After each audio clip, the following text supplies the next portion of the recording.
नमस्कार मैत्रिणींनो, सुमित्रा बोधवानी या यूट्यूब चॅनलमध्ये तुमचं मनापासून स्वागत आहे. आजची ही कथा फक्त एक प्रसंग नाही, तर आईच्या मायेची, त्यागाची आणि माणुसकी जिवंत जाणीव करून देणारी आहे. रात्रीच्या अंधारात घडलेली ही घटना तुमच्या मनाला हलवून टाकेल आणि आईच्या प्रेमाचं खरं महत्त्व पुन्हा एकदा समजावून देईल. चला तर मग ऐकूया एक हृदयस्पर्शी आणि विचार करायला लावणारी गोष्ट किंवा कथा. ऑफिसमधून घरी जाण्यासाठी खरं तर आज खूप उशीर झाले होते.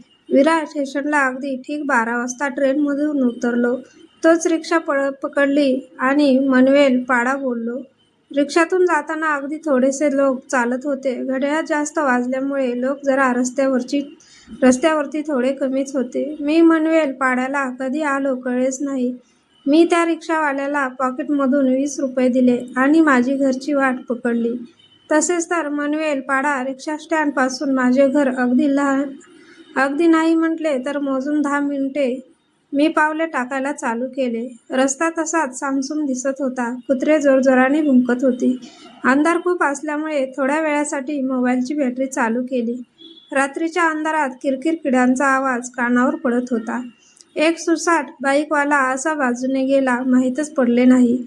खूप अंधार असल्यामुळे त्या गाडीची हेडलाईट माझ्या डोळ्यावर पडली आणि मी तेवढ्यात ती हेडलाईट डोळ्यावरून पडू नये म्हणून लगेच माझ्या चेहऱ्यासमोर हात घेतला.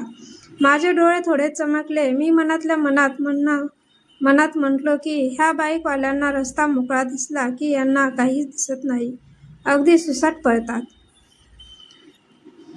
रस्त्यावर चालत असतानाच एका सोसायटीच्या बाजूला एक वयस्कर, काष्टी पातळ नेसलेली, थोडी कमरेत वाकलेली, केस पांढरे, कपाळाला भले मोठे कुंकू, चेहऱ्यावर सुरकुत्या आलेल्या, डोळ्यांवर जाड काचेचा चष्मा आणि तो दोरीने गळ्यात बांधलेला अशी वयस्कर आई म्हणजे जेमतेम 60 वर्षाची ती होती. तिच्या डोळ्यातून अश्रू असे वाहत होते जसे की डोंगरातून पाण्याचा धबधबा वाहतोय.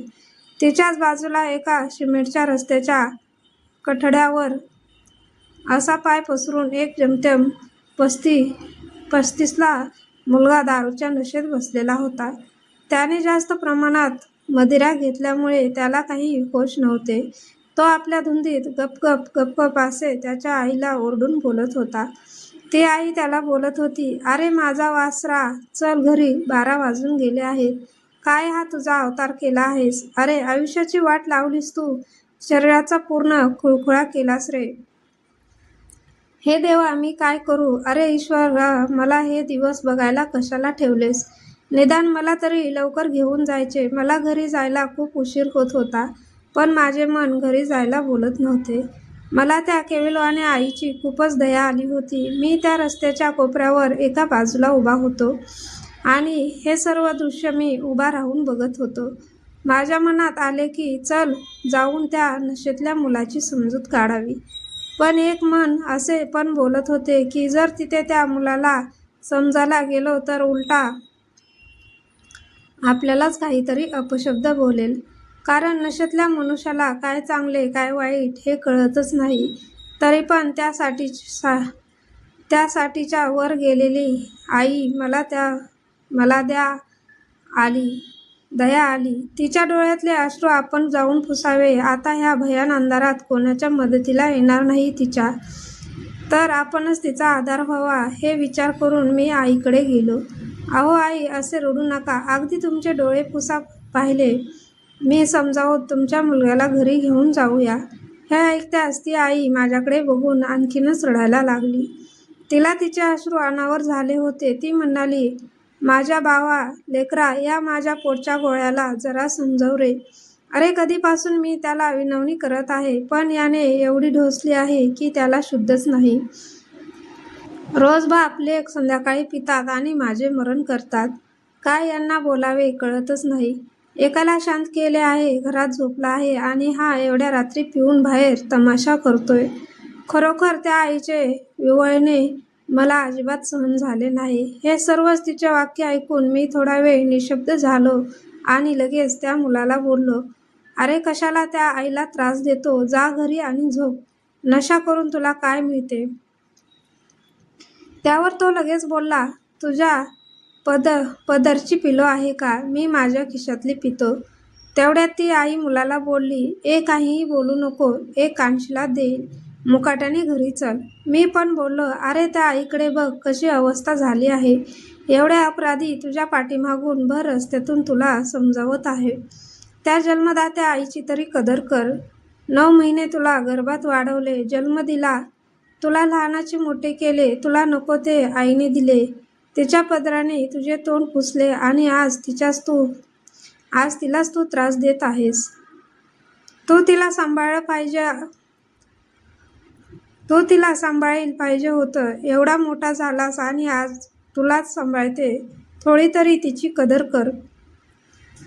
माझा पण आता पारा चढलेला. मी बोललो, आई तुम्ही घरी जावा, तो येईल. पण त्या आईचं काळी मुळीच तयार नव्हते होत घरी जाण्यासाठी. नाही, याला रात्रीचे असे सोडले तर कोणीतरी मारेल, नाहीतर कुठेतरी असंच पडून झोपून जाईल. हे सर्व त्या आईच्या मुलावरचे प्रेम बघून माझे डोळे पण पाण्याने पाणावले. मी लगेच त्या मुलाला बोललो, अरे बाबा, हे तुझ्या पाया पडू का? का तू समजत नाही? त्या आईकडे तरी बघ. तेवढ्यात तो घरी जाण्यासाठी तयार झाला. आईने त्याचा हात पकडला. मी पण त्याच्या खांद्याला धरले आणि त्याच्या घराबाहेर सोडले.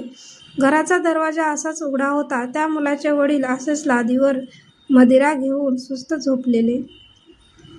मी मनातल्या मनात विचार केला की ही आई रोज किती या दोघांचे सहन करत असेल, तिलाच माहिती. लगेच माझ्या घरची आठवण आली आणि मी आईच्या पाया पडून निघालो. तेवढ्यात आई बोलली, अरे असे काय करतो? खरं तर मी तुझ्या पाया पडायला पाहिजे. नको आई, तुझ्यामुळे आज मला आईचे प्रेम बघायला मिळाले. चला येतो. मी भराभरा पावले टाकली आणि घर गाठतच एकच स्वतःशी पुटपुटलं, स्वामी तिन्ही जगाचा, आई विना भिकारी. ही घटना पाहिल्यानंतर एकच गोष्ट मनात खोलवर रुजते, आईचे प्रेम हे जगातल्या सर्वात मोठं, निस्वार्थ आणि अमूल्य प्रेम आहे. आपण कितीही मोठे झालो तरी आईची जागा कोणीच घेऊ शकत नाही.